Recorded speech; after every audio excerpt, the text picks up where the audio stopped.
ಬೆವರ ಹನಿಯ ಸೆರಗಿ ನಿಂತ ಒರೆಸಿಕೊಂಡಾಗ ಹಗ್ಗದ ಮ್ಯಾಗೆ ಅಂಗಿ ಒಣಗಿಸುವಾಗ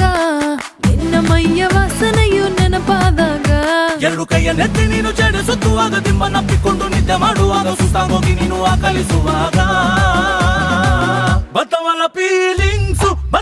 ಫೀಲಿಂಗ್ಸು ಬಂದು ಬಂದು ಮುಚ್ಚಾಗ್ತಾವೆ ಫೀಲಿಂಗ್ಸು